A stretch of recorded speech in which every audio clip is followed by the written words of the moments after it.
Prepare-se para uma experiência de introspecção profunda com as palavras visionárias de Krishnamurti. Esteja pronto para questionar e expandir seus horizontes nessa palestra inspiradora.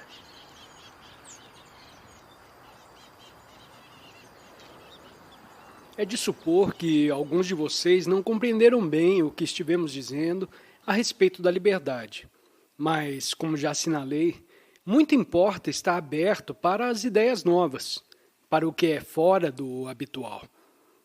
É bom ver o que é belo, mas é necessário também observar o lado feio da vida, estar desperto para tudo.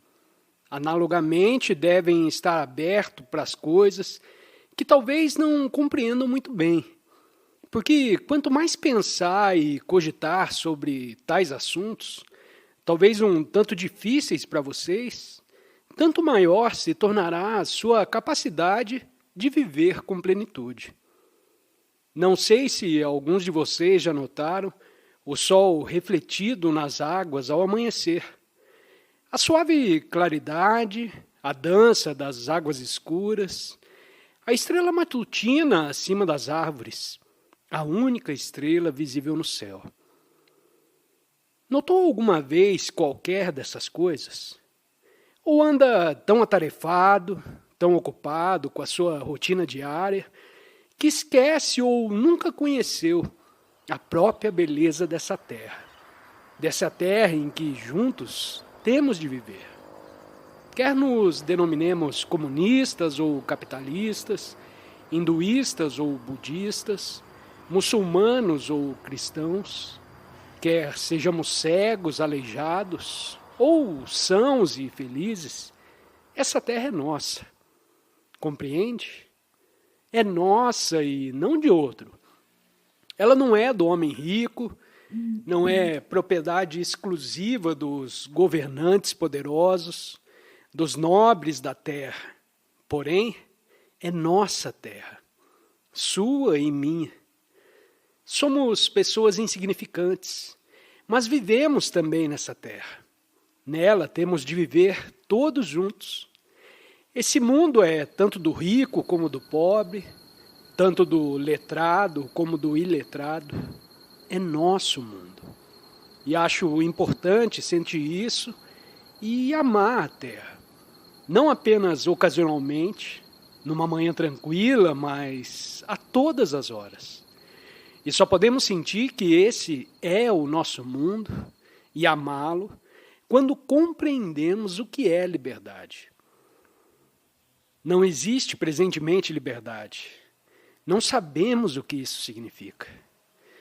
Gostaríamos de ser livres, mas se observar, notará que todos, o mestre, os pais, o advogado, o militar, o policial, o negociante, cada um em sua pequena esfera, está fazendo alguma coisa para impedir a liberdade.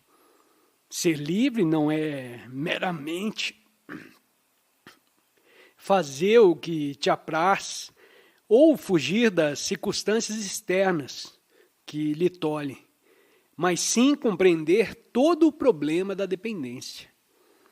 Você sabe o que é dependência? Depende dos seus pais, não é verdade?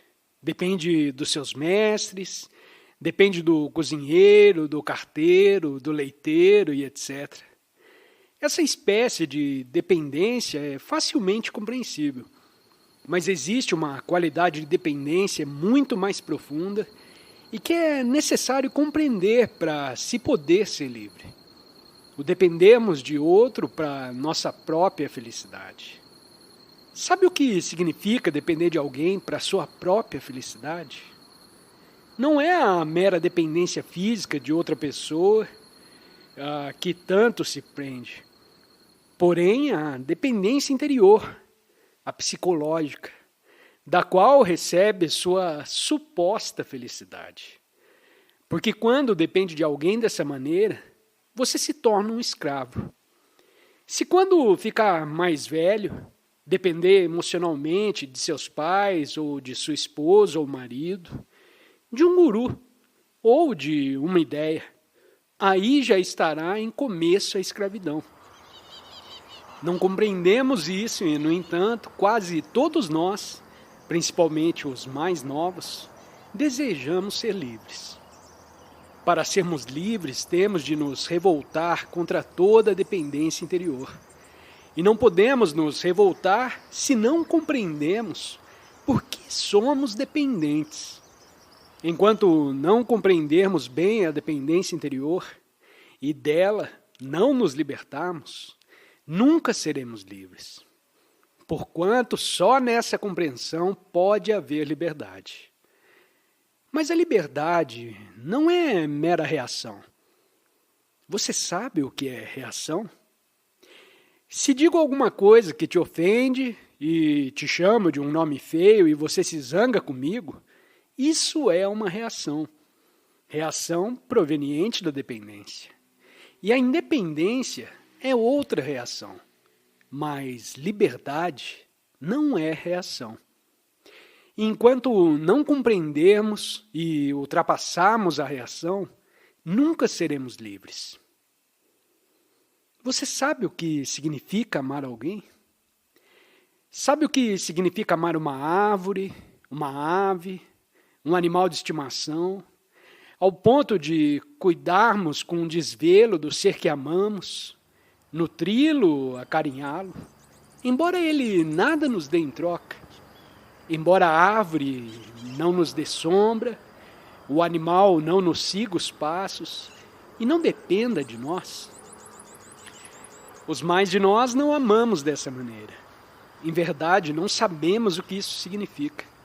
Porque nosso amor é sempre cercado de ansiedade, de ciúme, de medo.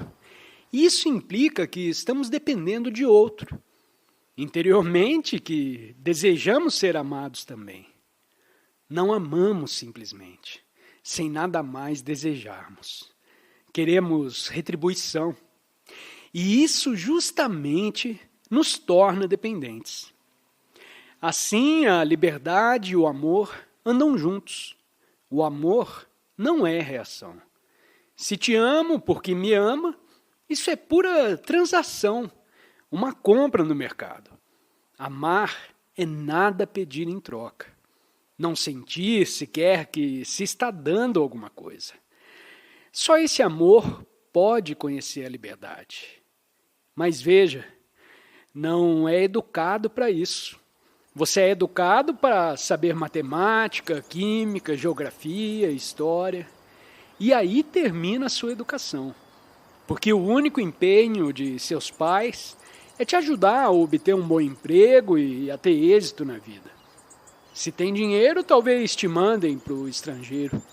Mas como acontece no resto do mundo, seu objetivo único é nos ver ricos e numa respeitável posição social. E quanto mais alto subir, tanto mais sofrimentos causará aos outros. Porque para galgar posições terá de competir, de ser cruel. Por isso os pais mandam os filhos para as escolas, onde se estimule a ambição, onde não haja amor. Por isso uma sociedade como a nossa está sempre em declínio, em luta constante.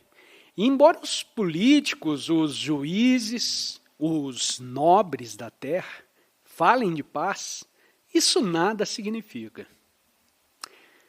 Ora, vocês e eu devemos compreender todo esse problema da liberdade.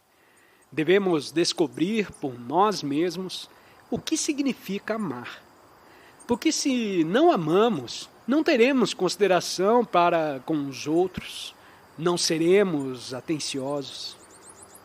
Você sabe o que significa ter consideração a outra pessoa? Quando vê uma pedra pontuda num caminho percorrido por muitos pés descalços, você a retira?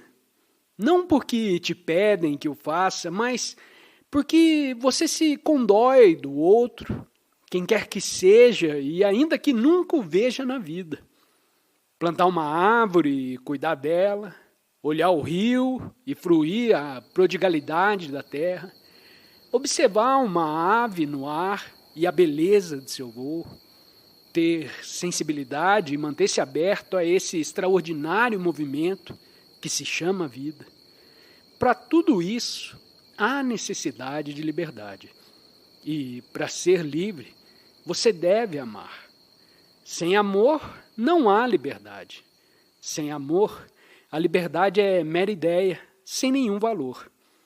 Assim, só os que compreenderam a íntima dependência e dela se libertaram, que sabem, portanto, o que é amor, só esses podem conhecer a liberdade. Só eles poderão criar uma nova civilização, um mundo diferente. Pergunta: qual a origem do desejo e como posso me livrar dele? Resposta: um jovem está fazendo essa pergunta. Por que deveria ele se libertar do desejo? Compreende? Lhe disseram que ser livre de desejos é uma das maiores virtudes e que, livre do desejo, ele poderá realizar Deus, ou como quer que se chame essa realidade fundamental. Por isso pergunta: qual a origem do desejo e como posso me livrar dele? Mas a própria ânsia de ficar livre do desejo faz parte ainda do desejo, não é verdade? É com efeito inspirada pelo medo. Qual a origem, a fonte, o começo do desejo? Você vê uma coisa atraente e a deseja. Vê um carro, um barco e deseja possuí-lo. Ou deseja alcançar a posição de um homem rico, ou se tornar um sannyasi.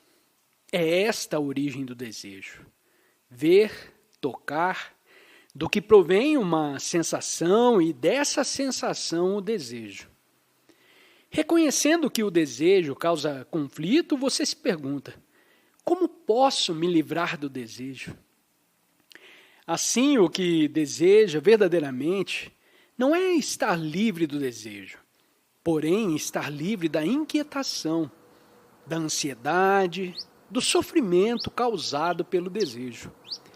Deseja estar livre dos amargos frutos do desejo e não do próprio desejo. Muito importa compreender isso.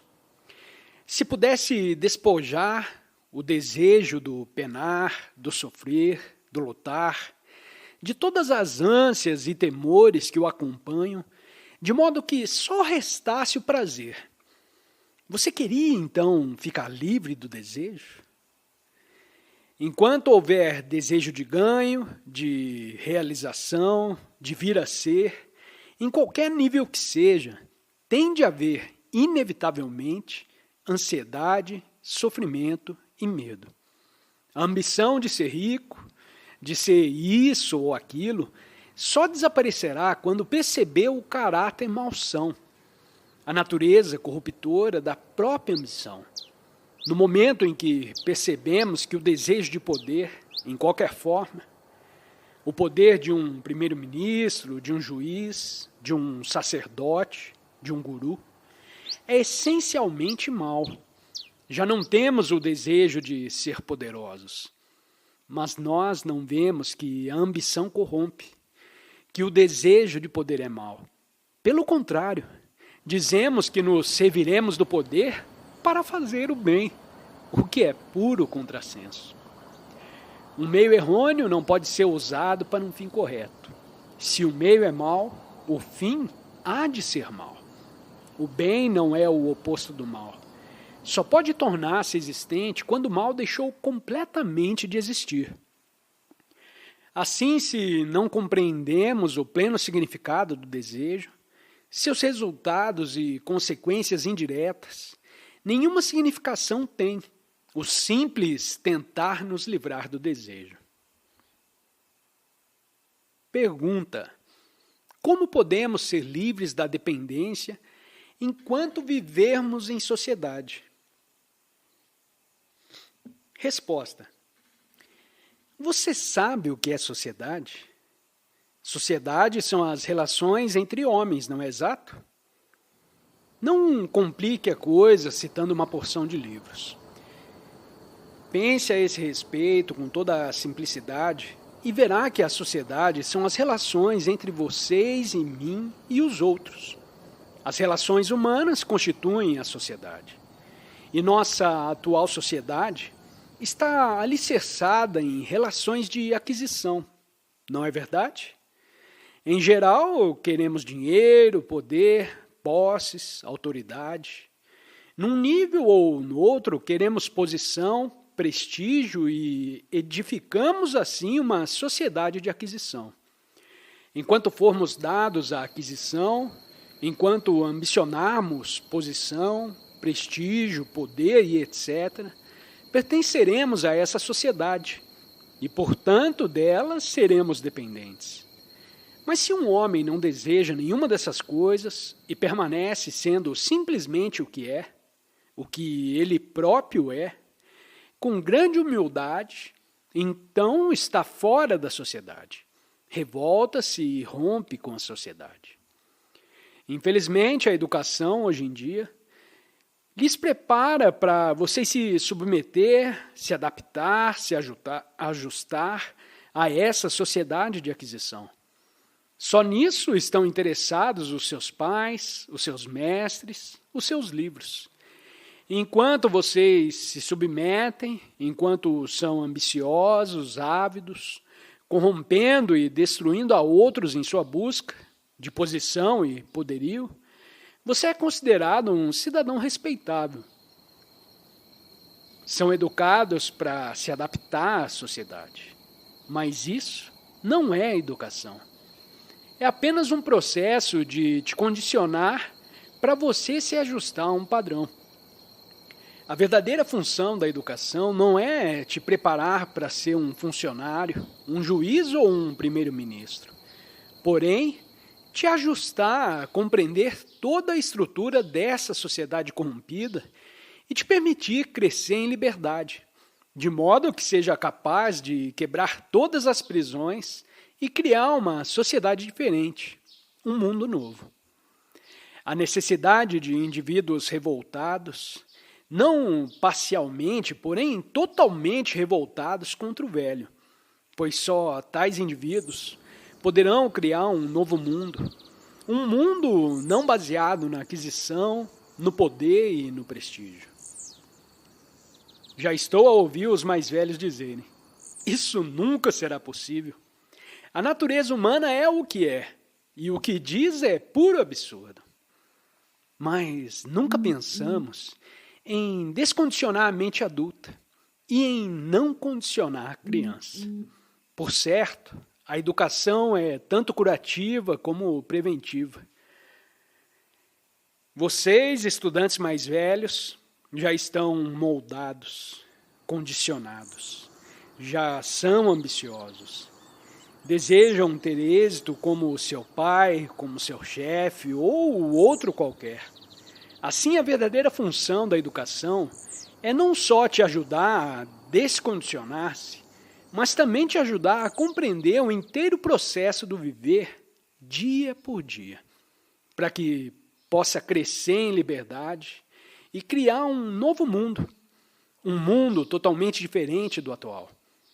Infelizmente, nem os pais, nem os mestres, nem o público em geral estão interessados nisso.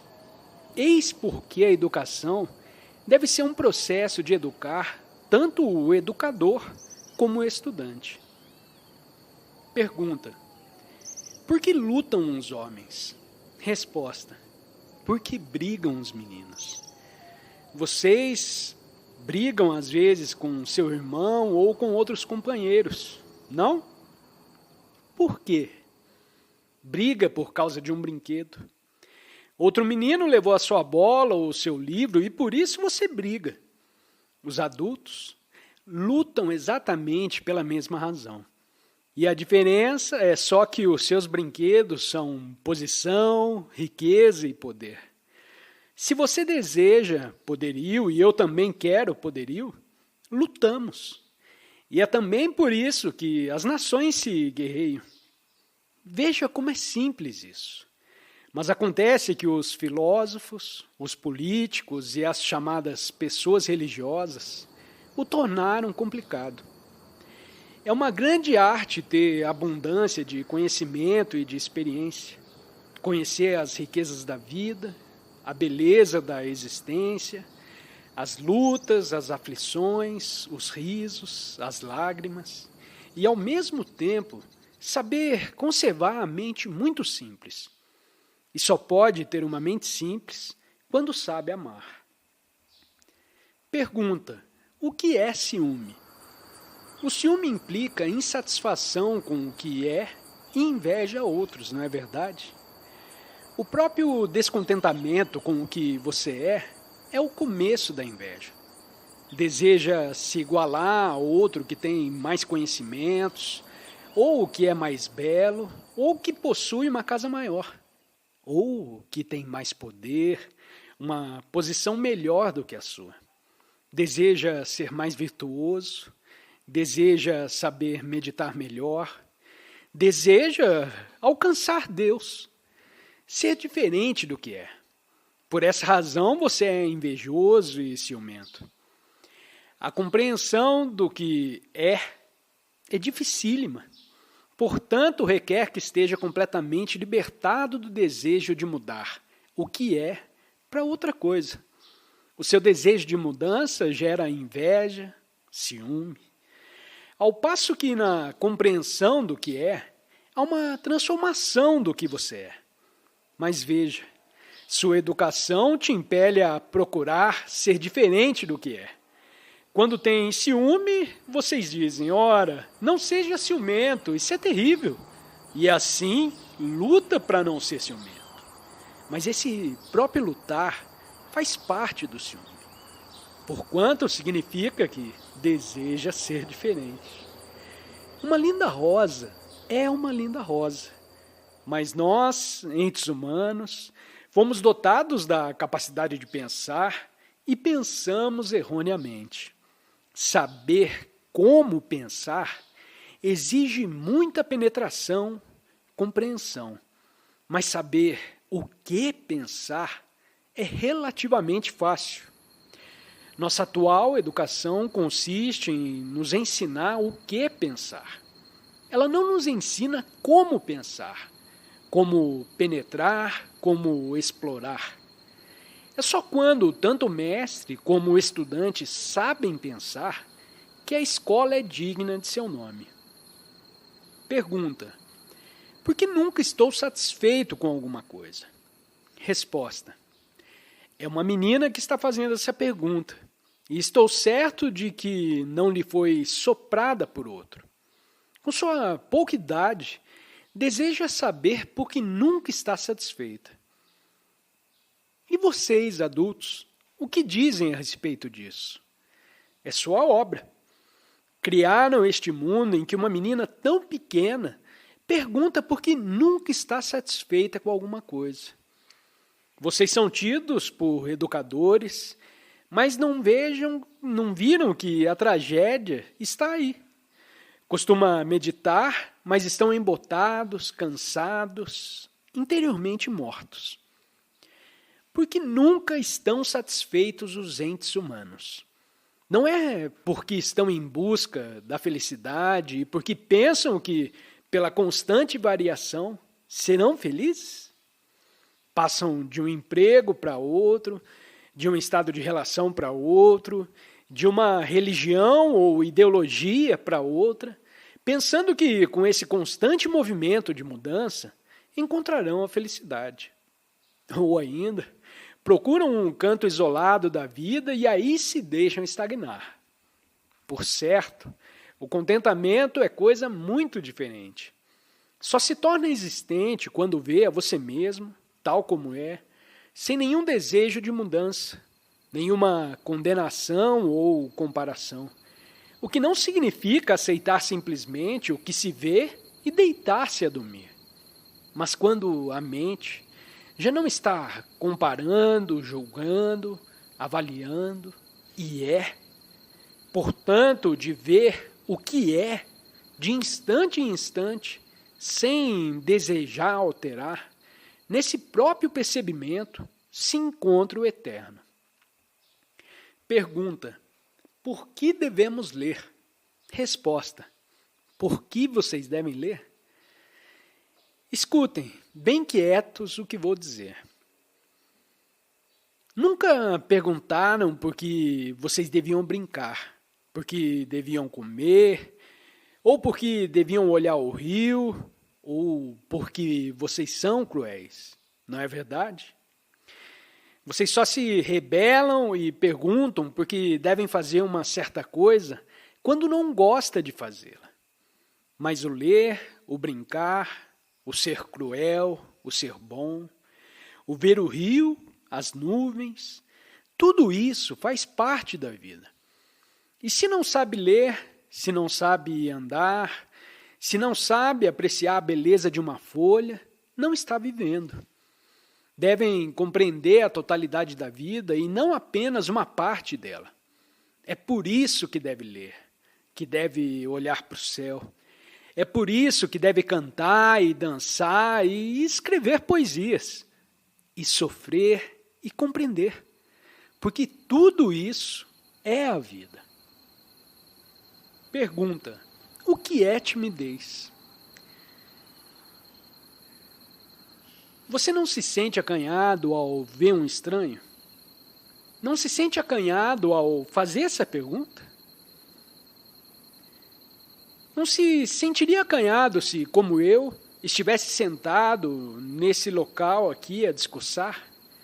Não sente uma certa perturbação, um certo embaraço, um desejo de ficar imóvel, quando você se depara subitamente a uma bela árvore, uma flor delicada, uma ave deitada em seu ninho? É bom ser acanhado, mas na maioria dos casos o acanhamento denota que a pessoa está cônscia de si própria. Quando nos vemos em presença de uma pessoa importante, se uma tal pessoa existe, nós nos tornamos cônscios de nós mesmos. Pensamos: como é importante esse homem, como é notável, e eu não sou ninguém. Por isso uma pessoa se torna acanhada, ou seja, cônscia de si própria.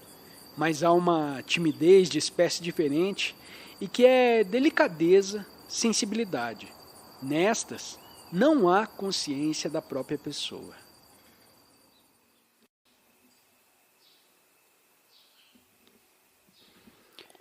Por que você está a me escutar? Alguma vez você já considerou por que escuta outras pessoas? E o que significa escutar alguém? Está aqui sentado em frente ao homem que está falando. Está escutando com o fim de ouvir algo que confirme o seu pensamento, que confira com suas próprias ideias, ou está escutando com o fim de descobrir? Você percebe a diferença? Escutar para descobrir tem um significado muito diferente do escutar, que tem meramente o fim de ouvir algo que confirme o que você mesmo pensa. Se está apenas em busca de confirmação, de algo que corrobore com seu próprio modo de pensar, tem esse escutar muito pouco significação. Mas se está escutando com o fim de descobrir, então sua mente é livre. Não está presa a coisa alguma. Ela é então muito perspicaz, penetrante, investigadora, curiosa e, portanto, capaz de descobrimento. Assim sendo, não acha muito importante considerar por que escuta e o que deseja escutar aqui? Já alguma vez você esteve sentado em profundo silêncio, com sua atenção não fixada em coisa alguma, sem fazer qualquer esforço para se concentrar, porém com a mente muito quieta e realmente tranquila? Ouve tudo. Então, não é verdade? Ouve os barulhos distantes, os mais aproximados e os que se reproduzem muito perto de você, os sons imediatos. Isso, com efeito, significa que está escutando tudo. Sua mente não está confinada num único e estreito canal. se sabe escutar dessa maneira, escutar com naturalidade, sem tensão, verá acontecer dentro, em você, uma coisa extraordinária, uma transformação que se verifica independentemente da sua vontade e sem a solicitar. E nessa transformação, há grande beleza e profundidade de discernimento. Experimente isso uma vez. Experimente agora, enquanto está aqui escutando. Escute não apenas a mim, mas a tudo que te cerca. Escute todos os sons, o chocalho das vacas e os sinos do templo, o trem distante e as carroças que passam na estrada. E se você fosse chegando mais para perto, escute a mim também. Descobrirá que há grande profundeza no escutar. Mas para isso necessita de uma mente muito quieta. Se deseja de vera escutar, sua mente está naturalmente quieta, não é verdade? Não é então distraído por nada que sucede em suas proximidades. Sua mente está quieta, porque está escutando tudo profundamente. Se puder escutar dessa maneira, com naturalidade, com agrado verá ocorrer uma extraordinária transformação em seu coração e em sua mente. Transformação em que não pensou previamente e que de nenhum modo produziu. O pensamento é uma coisa muito estranha, não? Você sabe o que é o pensamento? O pensamento ou pensar é para a maioria das pessoas algo que foi coordenado pela mente. E cada um está pronto a bater-se em defesa de seus próprios pensamentos. Mas se realmente puder escutar tudo, o marulhar da água à beira do rio, o canto dos pássaros, o choro de uma criança, os ralhos de sua mãe, as ameaças de um companheiro, as implicâncias de sua esposa ou marido, verá que então ultrapassa as palavras, ultrapassa as meras expressões verbais que tanto atenazam o seu ser. É muito importante ultrapassar a mera expressão verbal, porque afinal de contas, o que é que todos nós desejamos? Jovens ou velhos, inexperientes ou amadurecidos, todos desejamos ser felizes, não é verdade? Como estudantes, desejamos ser felizes nas partidas que jogamos, nos estudos, na execução das pequenas coisas que gostamos de fazer. E nos tornando mais velhos, buscamos a felicidade nas posses, no dinheiro, em ser donos de uma bonita casa, de uma esposa ou marido compreensivo, de um bom emprego. Quando essas coisas deixam de nos satisfazer, passamos a outra coisa. Dizemos, devo ser desapegado, porque assim serei feliz. Começamos, pois, a praticar o desapego. Abandonamos a família, as posses e nos retiramos do mundo. Ou ingressamos em alguma ordem religiosa e pensamos que seremos felizes se nos unirmos para falar sobre fraternidade, se seguimos um líder ou um guru, um mestre, um ideal, se cremos no que essencialmente é um meio de nos enganar, uma ilusão, uma superstição. Entendem o que estou dizendo? Quando você penteia os cabelos, quando veste roupas limpas e você se adorna, tudo isso faz parte do seu desejo de ser feliz, não é? Quando passa nos exames e acrescenta algumas letras do alfabeto ao seu nome. Quando obtém um emprego, adquire uma casa e outros bens. Quando se casa e tem filhos. Quando ingressa numa sociedade religiosa, cujos guias alegam receber mensagens de mestres invisíveis. Atrás de tudo isso está aquela compulsão a encontrar a felicidade. Mas veja, A felicidade não vem tão facilmente assim, pois a felicidade não se acha em nenhuma dessas coisas. Você pode experimentar prazer, encontrar uma satisfação nova, porém, mais cedo ou mais tarde, tudo se torna cansativo, porque não há felicidade duradoura nas coisas que conhecemos. Ao beijo segue-se a lágrima, ao riso a aflição e a desolação. Tudo fenece e declina. Assim, enquanto estão jovens, devem começar a descobrir o que é essa coisa estranha chamada felicidade. Essa é uma parte essencial da educação. A felicidade não vem quando está lutando para alcançá-la. Eis o grande segredo. Embora isso seja muito fácil de dizer, eu posso dizer em poucas e simples palavras, mas pelo simples fato de me escutar e de repetir o que ouviu, você não vai ser feliz. Coisa estranha, a felicidade. Ela só vem quando você não a busca. Quando nenhum esforço está fazendo para ser feliz, então, inesperadamente, misteriosamente, surge a felicidade, nascida da pureza, da beleza, do viver pleno. Mas isso exige muita compreensão. E não que ingresse em alguma organização ou procure se tornar alguém. A verdade não é coisa conquistável. Surge quando sua mente e seu coração foram depurados de todo impulso de luta e já não está tentando se tornar alguém. Ela está presente quando a mente está muito quieta, escutando num plano atemporal tudo o que se passa.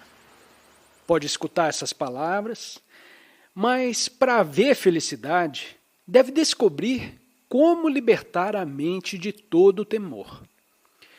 Enquanto tiver medo de alguém ou de alguma coisa, não pode haver felicidade. Não haverá felicidade enquanto temer os seus pais, os seus mestres, enquanto recear não passar nos exames, não progredir, não poder se aproximar do mestre, da verdade, não merecer louvores e lisonjas. Mas se realmente nada temer, verá então, ao despertar em uma bela manhã ou ao dar num passeio sozinho, acontecer de repente algo extraordinário, sem ser chamado, nem solicitado, nem procurado. Aquilo que se pode chamar amor, verdade, felicidade, se manifesta subitamente. Eis porque tanto importa que seja educado corretamente enquanto estão jovens. O que atualmente chamamos educação não é de modo nenhum educação, porque ninguém te fala dessas coisas. Seus mestres lhes preparam para passar nos exames, mas não te falam sobre o viver. Os mais de nós conseguimos apenas subsistir, nos arrastar de alguma maneira pela vida, e por isso a vida se torna uma coisa terrível. O viver realmente exige abundância de amor, de sensibilidade ao silêncio, grande simplicidade a par de abundante experiência.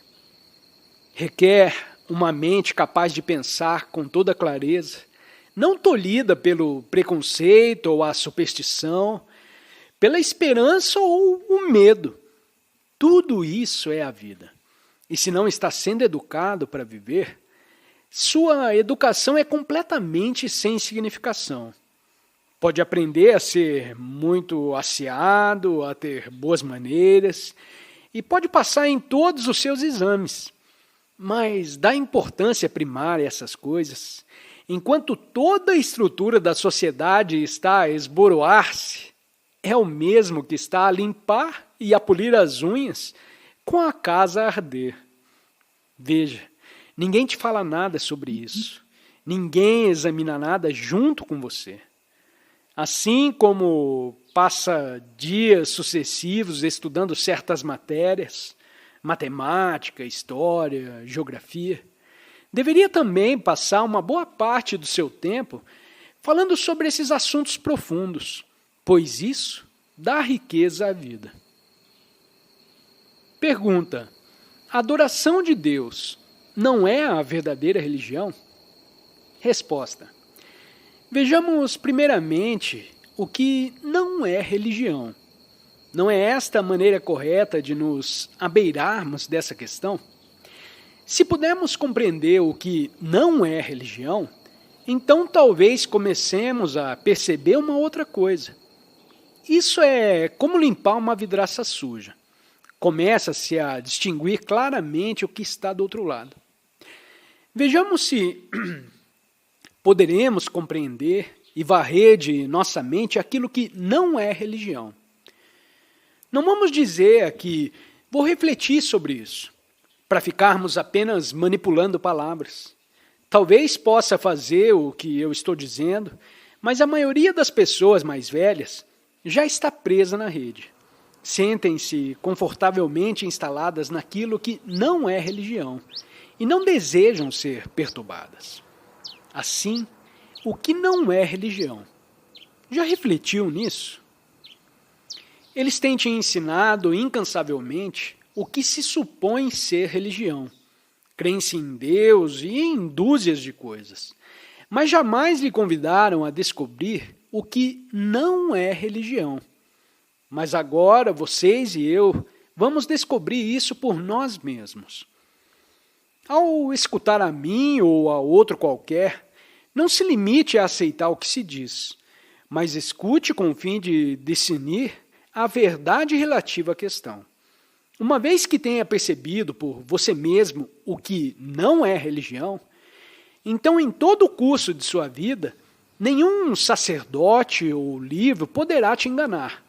Nenhum sentimento de medo criará ilusões e te fará crer nelas e segui-las. Para descobrir o que não é religião, tem de começar no nível do trivial e depois ir subindo.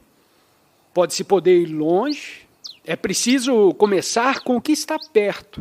E o primeiro degrau é o mais importante de todos.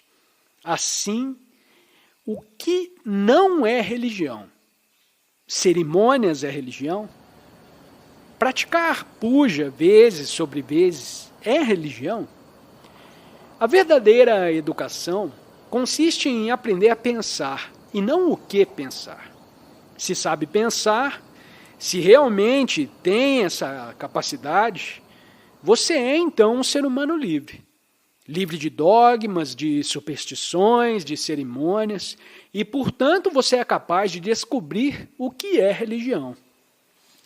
As cerimônias, evidentemente, não são religião, pois quando celebra cerimônias, está meramente repetindo uma fórmula que te foi transmitida.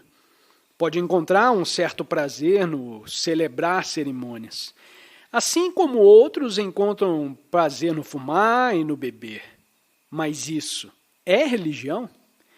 Quando celebra cerimônias, está fazendo algo a cujo respeito nada sabe. Seu pai e seu avô o fazem, e se não o fizer também, você se arrependerá.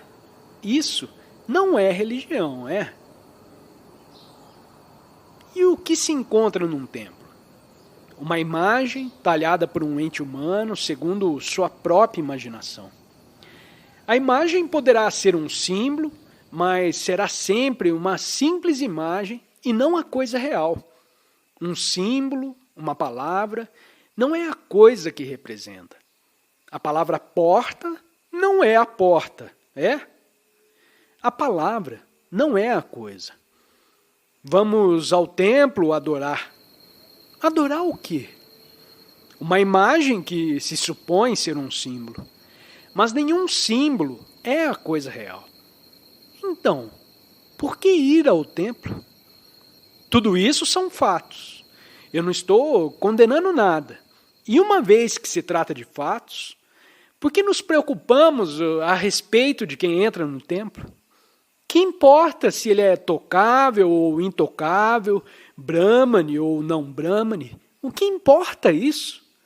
Os mais velhos fizeram do símbolo religião e por sua causa estão prontos a disputar, a lutar, a matar. Mas Deus não está aí. Deus nunca é um símbolo. Portanto, a adoração de um símbolo ou imagem não é religião. E crença? Crença é religião? Isso já é mais complexo. Vamos começar com o que estava mais perto. E agora vamos dar um passo para mais longe. Crença é religião? Os cristãos creem de uma maneira, os hinduístas de outra, os muçulmanos de outra, os budistas de outra mais. E todos se consideram muito religiosos.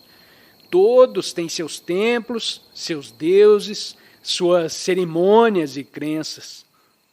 E isso é religião? É religião crer em Deus, em Rama, Sita, Ishvara e Quijandos? Como adquire uma crença? Você crê porque seu pai e seu avô creem.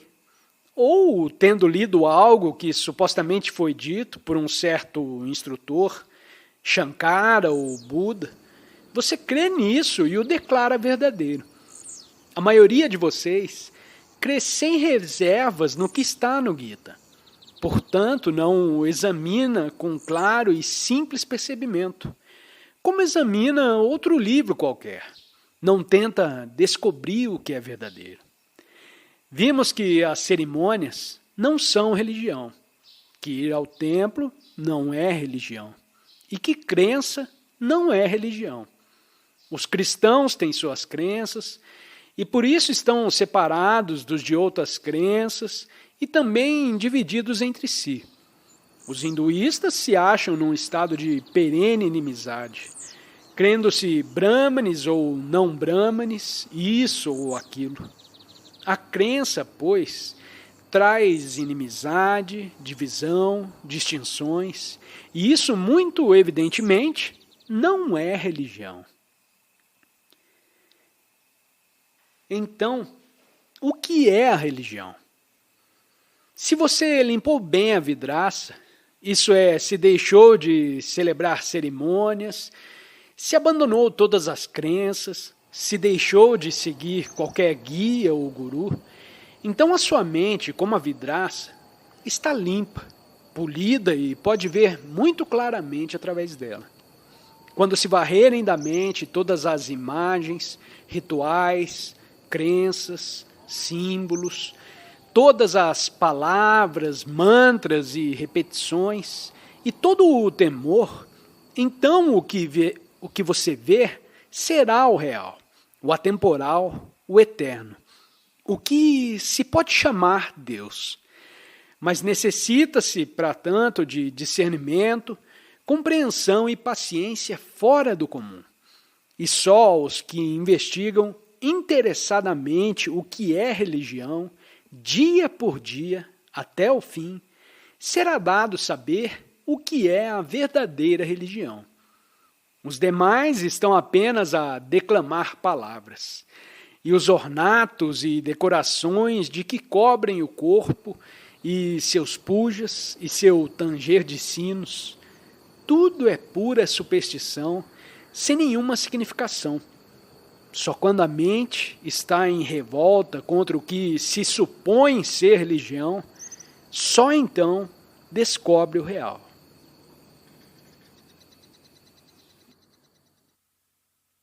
Obrigado por se juntar a nós nessa viagem de aprendizado com Krishnamurti. Para continuar expandindo sua compreensão, clique em algum dos 2 vídeos sugeridos na tela. Desafie-se a absorver mais sabedoria e compartilhe as suas reflexões nos comentários. Não se esqueça de se inscrever para mais explorações. Até a próxima!